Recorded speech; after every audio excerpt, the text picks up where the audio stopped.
नमस्कार दोस्तों, अगर आप लोगों को याद हो तो हमने एक हफ्ता पहले इंडियन एयरफोर्स की वैकेंसी बताई थी और कहा था एम्प्लॉयमेंट न्यूज़पेपर का वेट करना, जब ये एम्प्लॉयमेंट न्यूज़पेपर में आ जाए तभी अप्लाई करना।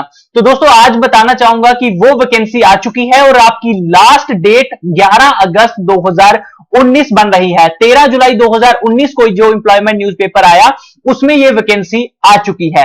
आपके लिए special A4 size application form भी अपलोड कर दिया गया है, ऑफिशियल नोटिफिकेशन भी अपलोड कर दी है। आप समझ आया क्या? .in सर्च कीजिए गूगल में या फिर डिस्क्रिप्शन में जो लिंक है उस पर क्लिक करके यहां आ जाइए। चलिए मैं भी आपको यहां पे पूरा गाइड करता हूं। इसके पहले आपको बताना चाहूंगा कि दोस्तों हमने साजन भगत के नाम से एक चैनल बनाया है पर्सनल मैंने, जिसमें मैं आपको शेयर मार्केट, यानी कि अगर आपके पास नौकरी नहीं है, बिजनेस नहीं है, आप अपना बिजनेस करना चाहते हैं घर बैठे हुए बिना इतनी मेहनत किए हुए, तो दोस्तों आप मेरे साथ ये सीख सकते हैं शेयर मार्केट। यहां पे मैंने वीडियोस डालना शुरू कर दी हैं। आप इस चैनल को सब्सक्राइब करें और चैनल की वीडियोस को ज्यादा से ज्यादा शेयर कीजिएगा। फिलहाल आपको बताना चाहूंगा ये जो वैकेंसी थी ये 3 पोस्टें थी। अब काफी सारे लोग बोलेंगे 3 पोस्टें हैं, क्या अप्लाई करना? दोस्तों कहते हैं डूबते को तिनके का सहारा। आपको अप्लाई करना है, कोई फीस नहीं लग रही है। 50 रुपए 60 रुपए आपके फॉर्म को अप्लाई करने के लगेंगे, तो अप्लाई करने में क्या जाता है, ठीक है। तो आपको ऑफलाइन अप्लाई करना है, डिफेंस की जॉब है, ऑल इंडिया लाइबिलिटी होगी और ये सिविल वैकेंसी है। इसमें रिटन स्किल फिजिकल टेस्ट आपका होगा। इसमें 10th पास विद ITI मांगा गया है। एज लिमिट 18 से 25 साल है। याद रखिए अगर आपको ड्राफ्ट्समैन के लिए अप्लाई करना है तो ये एड्रेस है CO base repair depot air force चकारी कानपुर 208008 पे आपको एड्रेस पे भेजना है।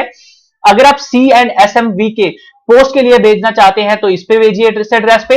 पेंटर की पोस्ट के लिए भेजना चाहते हैं तो इस एड्रेस पे भेजिएगा।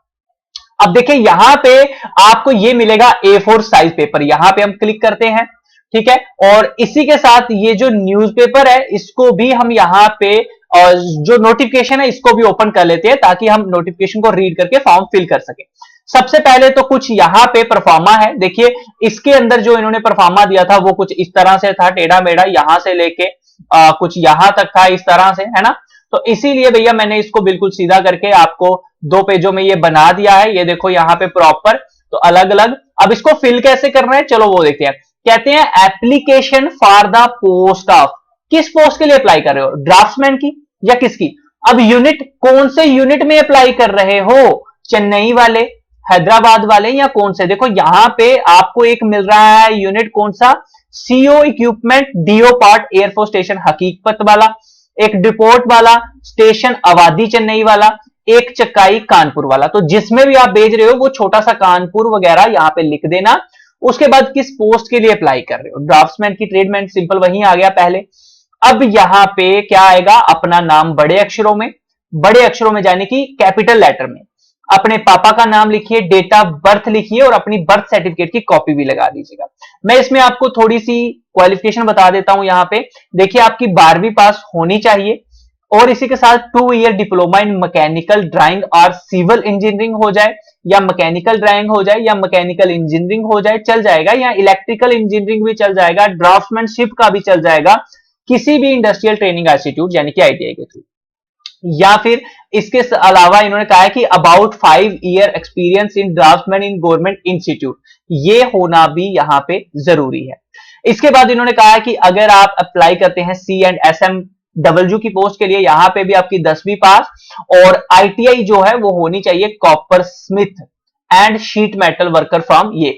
इसमें जो एक्स सर्विसमैन का मांगा है ये और है, इसलिए टेंशन मत लीजिए। और अगली जो पोस्ट है इसमें भी 10th पास विद ITI चल जाएगा, पेंटर की, बस, ठीक है। तो अब यहां पे हम दोबारा रिटर्न आते हैं फॉर्म पे। तो यहां पे एज, आप कितने साल, कितने महीने, कितने दिन के हुए हैं ये बताना है।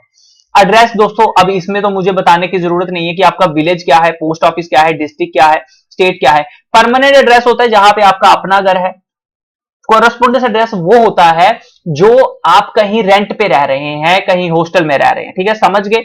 अब यहां पे कास्ट बतानी है, OBC ST जो भी है, अगर आप कैटेगरी के हैं तो यहां पे सर्टिफिकेट भी अटैच कर दीजिएगा।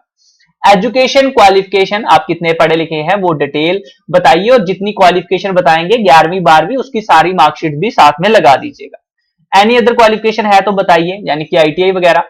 उसके बाद कैटेगरी, किस पोस्ट के लिए अप्लाई कर रहे हो, जनरल OBC, किस पोस्ट के लिए वो बताओ। टेक्निकल ट्रेनिंग एक्सपीरियंस यहां पे बताइए कितना है कितना नहीं। डोमिसाइल सर्टिफिकेट यहां पे चाहिए वेदर रजिस्टर्ड एम्प्लॉयमेंट एक्सचेंज के साथ हो तो यस कर देना और डिटेल दे देना, अगर नहीं हो तो नो कर देना। उसके बाद नीचे सिग्नेचर और डेट करें। बाकी दोस्तों सेम है नीचे, ये आपने नहीं भरना, ये भी नहीं भरना, ये भी नहीं भरना, ये भी नहीं भरना। एक्नॉलेजमेंट कार्ड है, किस पोस्ट के लिए अप्लाई किया, अपना नाम, फादर नेम, एड्रेस बताइए और इसके बाद बस आपने और इसके अलावा कुछ नहीं लिखना, वेन्यू वगैरह ये सारा खुद लिखेंगे, ठीक है। ये चीजें आपने फिल करनी है। अब ये हो गया किस एड्रेस पे भेजना है, किस पे नहीं। स्टाम्प पेपर के बारे में हम देख लेते हैं, इन्होंने मेंशन किया है या नहीं। तो आप देख सकते हो ₹5 की स्टाम्प जो है वो आपने लगानी है। एक तो सेल्फ एड्रेस एनवल्प पे ₹5 की स्टाम्प, बस याद रखना। इसी चीज का ध्यान रखते हुए अब यहां पे ड्यूली सेल्फ अटेस्टेड पे ₹5 की स्टैंप। तो भेजने पे कितनी होनी चाहिए, भेजने पे भैया सिर्फ उतनी लगाओ जितने पे ये पहुंच जाए, इसके अलावा मत, ठीक है। एक ही सेल्फ एड्रेस एनवल्प भेजना। दोस्तों अगर आप अभी तक वीडियो को देख रहे हैं तो प्लीज वीडियो को लाइक करें, शेयर करें, ताकि मुझे एक जो हौसला है वो आपसे मिलता रहे और मैं इसी तरह की और भी वीडियोस लेकर आता हूं। अगर आपका कोई भी सवाल है तो कमेंट जरूर कीजिएगा। ओके फ्रेंड्स, समझ आया क्या?